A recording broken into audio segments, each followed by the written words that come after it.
Olá, criptomaníacos! E não é que o mercado cripto se movimentou, infelizmente, na direção contrária ao que a gente esperava. A semana passada foi brutal para o mercado cripto, uma queda de 28% no valor de mercado das criptomoedas, ou seja, 670 bilhões de dólares evaporaram.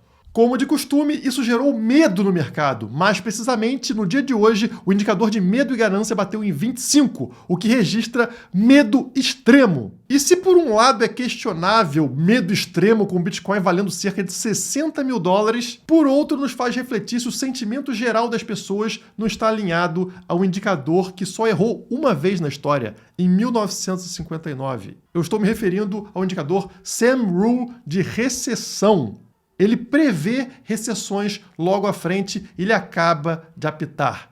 Será que teremos uma recessão? E qual seria o impacto dessa recessão global no Bitcoin e nas criptomoedas? É sobre isso que falaremos no vídeo de hoje. Se você deixar aquele like bonitão para mim e se inscrever no canal, caso ainda seja louco de não ser inscrito na Criptomaníacos. Bora que bora! A primeira coisa que eu quero que você olhe é para esse gráfico na tela que mostra o valor total do mercado de criptomoedas. Eu sei que tivemos quedas recentemente, eu sei que muita gente perdeu dinheiro, mas eu quero que você seja sincero.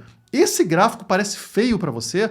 Notem que começamos o ano de 2024, deixa eu voltar aqui para 1º de janeiro, com as criptomoedas ao redor de 1,6 trilhões de dólares. Todas elas somadas, tá? Bitcoin, Ethereum, Solana, todas elas somadas, 1,6 trilhões de dólares. No momento, estamos em 2 trilhões de dólares. Ou seja, o mercado está acima do que começou o ano, está positivo no ano de 2024. Então, por que tanta negatividade? Deveríamos estar realmente em medo extremo? Se estamos positivos no ano nas criptomoedas, se estamos positivos no ano no Bitcoin, por que medo extremo? Eu diria que esse medo exagerado não está ligado ao mercado de criptomoedas em si, e sim a eventos macroeconômicos, eventos externos ao mercado cripto que as pessoas entendem que podem interferir no mercado cripto. Estou falando aqui de guerras ao redor do mundo, é Rússia com Ucrânia, é Israel contra Hamas. Estou falando aqui de problemas de taxa de juros, Japão vai lá e aumenta a taxa de juros, Estados Unidos pode reduzir a taxa de juros. E estou falando também sobre o medo de recessão econômica, em especial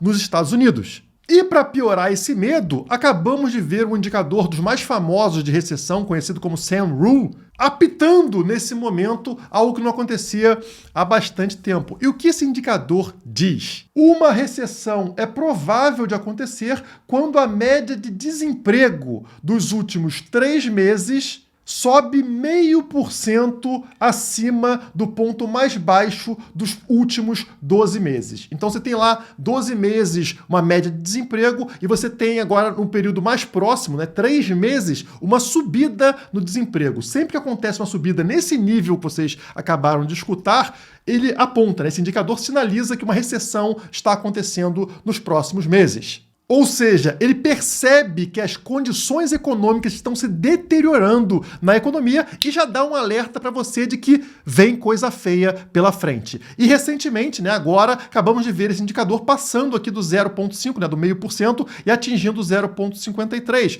Passando, portanto, desse ponto 0,5, que é essa linha vermelha aqui. Vocês percebem com as setinhas brancas todos os momentos onde isso aconteceram. Por exemplo, temos aqui em 2020 o indicador passando desta barreira de 0,5 e tivemos uma recessão. Voltando mais no tempo, vocês vão encontrar a mesma coisa acontecendo em 2008, outra recessão global que a gente viveu. Ano 2000, dot-com bubble, bolha.com, também o indicador apontou. E assim por diante, marcando todas as recessões que tivemos na história desde 1950. E quando cruzamos esse indicador com o gráfico do S&P 500, da Bolsa Americana, vocês percebem como ele é preciso. Toda vez que esse indicador, que está na cor vermelha, aponta para cima desta linha aqui na horizontal, que é o tal 0,5%, olha o que acontece com o preço do S&P 500, das ações americanas, que é a linha azul. Esse indicador vermelho aponta para cima desta linha aqui na década de 50 e olha só o que acontece com a linha azul. Ela desaba, recessão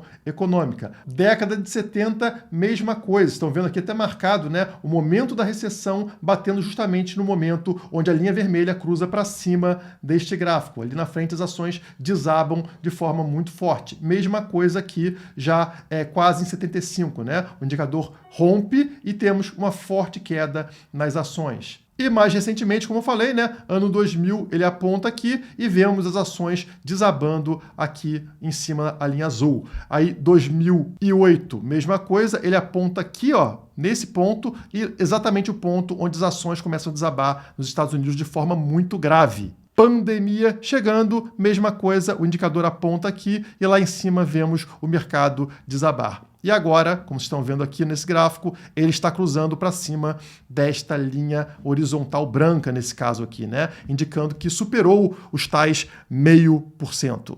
Mas vamos analisar mais a fundo. Vamos pegar aqui todos os indicadores utilizados pelos economistas para indicar se estamos ou não entrando em recessão. E eles estão na tela para vocês. Então, esses aqui são os grandes indicadores de mercado, além do que foi apresentado. Então, o consumo real das pessoas subindo absurdamente, folha de pagamento também subindo absurdamente, número de emprego é o único que sinaliza aqui alguma quedinha recentemente, e todos os outros que estão vendo aqui, inclusive ganho por pessoa, produção industrial, todos estão apontando para cima, todos estão muito positivos. Então, é apenas uma primeira indicação, um alerta que acontece lá naquele indicador que a gente viu, mas todo o restante parece muito positivo para sinalizar aqui que uma recessão está à beira de acontecer, vai acontecer nos próximos meses. Não parece bater uma coisa com a outra. O tal declínio da atividade econômica não aparece. Mas o medo é algo irracional. E se as pessoas estão com medo, se o mercado está com medo, essas pessoas vão tomar atitudes como vender ações, como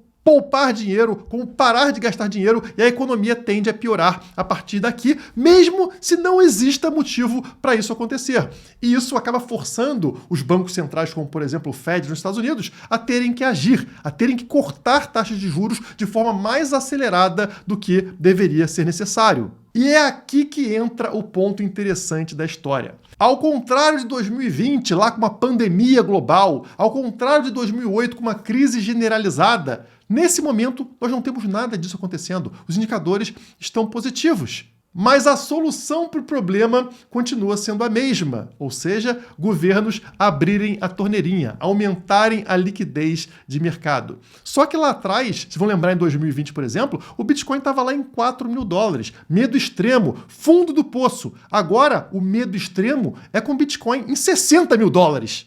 E o impacto de abrirem a torneirinha de liquidez é o mesmo. O mesmo impacto lá que fez o Bitcoin sair de $4.000 e bater em $65.000, agora acontece com o Bitcoin em $60.000. O mercado está dando probabilidade de 2 cortes na taxa de juros até setembro desse ano. Então, se hoje o patamar da taxa de juros dos Estados Unidos está ao redor de 5,5%, notem comigo aqui, eles dão 23,5% de ter um corte na taxa de juros, redução de 0,25%, e dão 76,5% de ter 2 cortes, ou seja, baixar a taxa de juros para a faixa de 4,75% a 5%. Uma forte redução já em setembro desse ano. E se viermos para novembro, vocês percebem que a probabilidade maior é de mais um corte na taxa de juros e assim por diante até o final do ano. Aqui estamos em dezembro, 18 de dezembro desse ano. Portanto, o mais provável, 41,3% de chance que até o final do ano nós tenhamos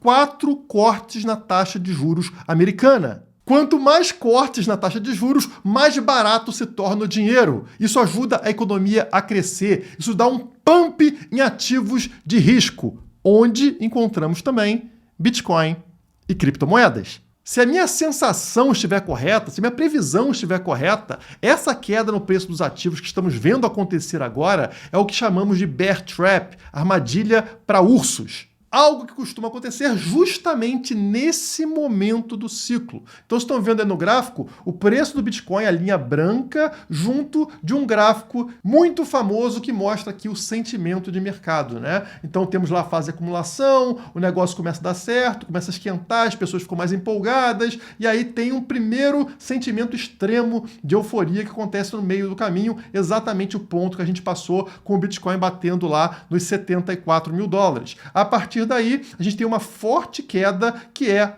o bear trap, que é a armadilha para ursos. E é depois dessa queda aqui, que afugenta os mãos de alface, né, aqueles que não estão preparados para o ativo, que acontece a forte subida na sequência. Tá vendo? A disparada mais forte do ciclo acontece justamente após essa queda. E como eu disse, isso é histórico. Tá aí no gráfico para vocês todos os halvings marcados na vertical na cor azul. Tá vendo aqui, ó? Halving, halving, halving, halving. E olha só a sequência desde 2016. Tá? Vou ignorar 2012, que acontece a mesma coisa, para ficar mais curto o vídeo. Nós temos, após o halving, uma correção, uma queda de preço de 40% em 2016, seguido de uma subida de preço de 2.300% até o topo. Passamos para o halving de 2020. Temos uma queda pós-halving de 30%, seguida de uma alta de 558% até o topo. E passamos para o halving de 2024, onde já tivemos uma correção de 30% em relação ao preço anterior, e agora tem tudo para acontecer,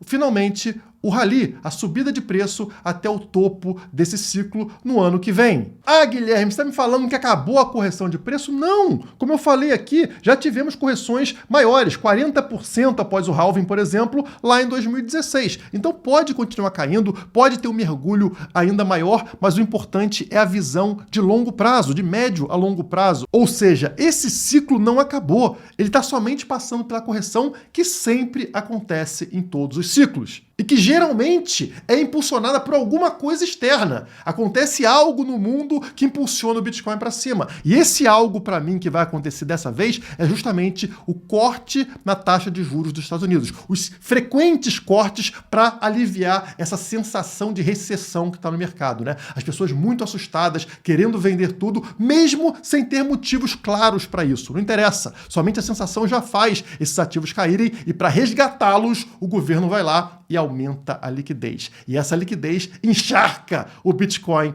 e as criptomoedas. Agora, no curto prazo, o negócio não está bonito. Quem viu meu último vídeo sabe que eu falei que, para evitarmos o risco da Death Cross, da Cruz da Morte, o cruzamento dessa linha vermelha com essa linha verde, ou seja, cruzamento da média de 50 dias para baixo da média de 200 dias, nós precisaríamos do preço subir aqui para cima dos 62 mil dólares, desconfigurando a Cruz da Morte. E não aconteceu, pessoal. O preço, nesse momento, está em 59 mil dólares. E para piorar um pouquinho, vamos trazer aqui o nosso querido EMA 200, que eu também falei no vídeo anterior, que ele deveria servir como suporte. O preço no vídeo de sexta-feira estava acima desta linha roxa, estava acima do EMA 200. Eu falei, é importante permanecer acima dele, né? Que está posicionado aqui nos 59.400. E adivinha, pessoal? Rompemos para baixo dele e, como dá para notar, ele está servindo agora não mais como suporte, e sim como uma resistência. O preço tentou e não conseguiu romper essa linha roxa, o que gera uma maior probabilidade de continuação de queda a partir daqui. Novamente, gráfico diário, curto prazo. Se isso efetivamente se confirmar, para onde o preço vai? Até onde poderíamos esperar uma queda? Abro aqui o meu gráfico semanal, um gráfico mais de longo prazo, para te dar essa visão. Notem que nesse gráfico tá tudo bonitinho, né? O preço continua dentro aqui desse canal descendente aqui, que forma tal bandeira de alta, tá? No 59 mil, meio do caminho aqui. Se continuar caindo no curto prazo, a tendência é buscar o fundo desse canal, que está posicionado aonde, Guilherme? Ao redor de 52 mil dólares, tá? Então poderíamos ter uma queda aqui de 5 mil a 7 mil dólares no Bitcoin, e depois provavelmente uma recuperação. Se romper para baixo do canal e principalmente para baixo da linha verde, que neste gráfico aqui, como vocês podem ver, é a média de 50 semanas, aí sim a gente poderia ficar muito mais preocupado. Enquanto estivermos posicionados acima desta linha verde da média de 50 semanas, que está posicionada nos 51.380 dólares, tudo tranquilo em relação à continuação do ciclo de alta para médio e longo prazo. Mas essa quedinha no curto prazo seria muito interessante para você realizar aquela compra gostosa de Bitcoin. Então, se isso acontecer, entre na Quant Fury, que é a patrocinadora do canal, é a corretora que não te cobra nenhuma taxa para realizar transações de criptomoedas, de ações, commodities, ETFs, está tudo lá sem taxa nenhuma, e que você pode ganhar até R$ 1.250 em Bitcoin no seu primeiro depósito superior a $50, tá? Link na descrição ou no QR Code aqui embaixo, aponta o celular que você cai na Quant Fury e faz sua compra maravilhosa. Falando em oportunidade de compra, deixa eu aproveitar que eu tô com a minha jaqueta maravilhosa da Brett para analisar se a Brett também gerou oportunidade de compra nessa queda que a gente viu, né? Então tá aqui na tela o CoinMarketCap, a Brett tá valendo aqui um pouquinho abaixo de 10 centavos de dólar, estamos vendo aqui uma queda de 16% no mês, mas olha só, pessoal, apesar de estar negativa no mês, ela teve um fundo do poço muito, mas muito abaixo do ponto atual. O topo da Brett foi lá em cima, né? Acima de 1,5 bilhões de dólares para esse projeto, para esse ativo. Vocês percebem que ela teve uma queda muito forte recentemente, indo bater lá embaixo em 600 milhões, em 0,6. Então saiu de 1,5 para 0,6. Assim, promoção da promoção. E agora ela já está valendo cerca de 1 bilhão novamente. Subiu. Mesmo durante esse período trágico que a gente viveu, subiu de 0,6 para 1 bilhão. Quase dobrou de valor a Brett em relação ao fundo do poço recente que a gente viu nessa crise da semana passada. Então, pessoal, quando tem uma queda muito forte no mercado, aproveitem para realizar compras, porque é isso que acontece no mercado cripto. Se você está convicto de que ainda estamos num ciclo de alta, cada queda forte é o momento de aumentar sua exposição, não só na Brett, né, mas em qualquer ativo, em Bitcoin, Ethereum, aqueles que você confia, porque a recuperação é tão rápida quanto a queda. Enfim, eu quero saber a sua opinião sobre recessão. Vai acontecer recessão? Qual será o impacto dessa recessão que a gente está vendo? O governo vai baixar a taxa de juros? Vai aumentar a liquidez? Isso vai influenciar no Bitcoin e nas criptomoedas? Deixe sua opinião aqui embaixo nos comentários e vamos trocar essa ideia. Por hoje é só, muito obrigado e até a próxima.